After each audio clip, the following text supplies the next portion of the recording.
ये वीडियो खास उन लोग के लिए जो अभी एग्ज़ाम जिनका होने वाला 3 महीने 4 महीने में, आरआरबी, एनटीपीसी मैथ का।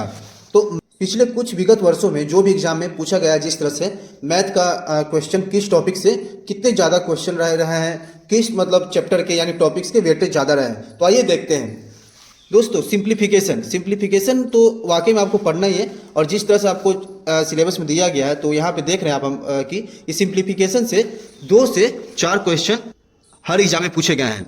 और फ्रैक्शन की बात करते हैं तो फ्रैक्शन से भी 1 क्वेश्चन आ ही जा रहे हैं। रेशियो से भी 2 से 3 क्वेश्चन, कभी 2 कभी 3 इस तरह से क्वेश्चन आ रहे थे।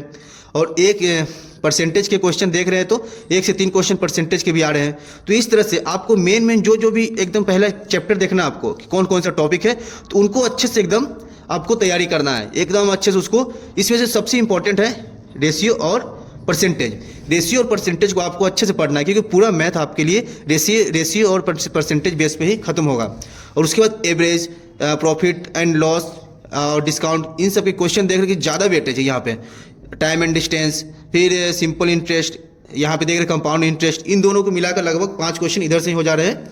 और यहाँ पे देख रहे हैं कि फिर टाइम एंड वर्क का देख रहे हैं। टाइम एंड वर्क में मतलब 1 से 2 क्वेश्चन आ ही जा रहे हैं एग्जाम में, 1 क्वेश्चन इधर से देख रहे हैं। और सबसे ज़्यादा अगर एडवांस की बात करते हैं, एडवांस में आते हैं तो एडवांस में जहाँ तक देख रहे हैं मेंसुरेशन, जो भी 3D और 2D मेंसुरेशन आपको अच्छे से पढ़ना ही है, क्योंकि इस मतलब मेंसुरेशन के क्वेश्चन रेलवे में खास करके अच्छे खासी वेटेज में आते हैं।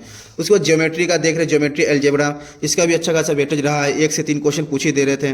और ट्रिगोमेट्री, ये तो एकदम इसको पूछना ही पूछना है, किसी ना किसी हाल में पूछेगा ही। हाइट एंड डिस्टेंस, ये सब आपको एकदम घर से कर जाना है। आप एक बार अच्छे चार्ट को देख लीजिए किस क्वेश्चन के कितने वेटेज हैं, उस तरह से उस टॉपिक को आपको पढ़ते चले जाना है।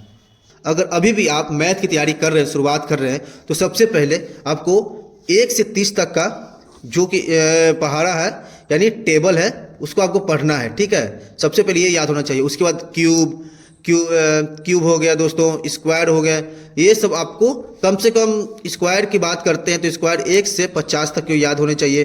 क्यूब भी 1 से 30 तक आपको क्यूब याद होने चाहिए दोस्तों, क्योंकि ये इंपॉर्टेंट है। और क्यूब से ऐसा होता है कि डायरेक्ट क्वेश्चन आपको मिल जाएंगे। और इससे क्या होता है ना, जब आप ये सब कर लेते हैं तो आपके कैलकुलेशन को आसान करने का सबसे अच्छा तरीका क्या है दोस्तों, कि पहाड़ा टेबल जितना आपको याद रहेगा अच्छे से, उतना आप क्लियर कर सकते हैं। तो दोस्तों, तो ये सब मैथ के लिए आपको इतना करना पड़ेगा। और इसमें आपको सब चीज़ बता दिया गया है कि किस टॉपिक से कितने क्वेश्चन, किसके वेटेज ज़्यादा रहे। तो ये आपके लिए बहुत ही इंपॉर्टेंट था, जो कि आपको। और दोस्तों, आपको लग रहा है कि इतना चैप्टर से एग्जाम में पूछता है क्या? दोस्तों, इसमें आप जाइएगा ना तो मैथ का जब सिलेबस देखते हैं तो उसमें मैथ का देखिएगा एनटीपीसी में, तो वहाँ ईटीसी वगैरह सब लिखा हुआ रहता है। उसमें आपको बहुत सारा मिल जाएगा, मिसलेनियस करके भी रहेगा, तो कुछ ऐसा करके बहुत सारा उसमें क्वेश्चन आपको मिल जाता है देखने के लिए। तो कहीं ना कहीं दोस्तों, आपको अच्छे से प्रॉपर तरीका से पूरे तैयारी के साथ आपको एग्जाम में जाना है। वही मैथ के लिए सबसे अच्छे से तैयारी करके जाइए, क्योंकि ये अकेले 30 नंबर का ये है मैथ का। जितने भी नंबर इससे आने वाले, आपको 30 नंबर अकेले मैथ अपना देता है। और उसके बाद रीजनिंग है, फिर जीएस वगैरह का जो भी पोर्शन उससे आते हैं।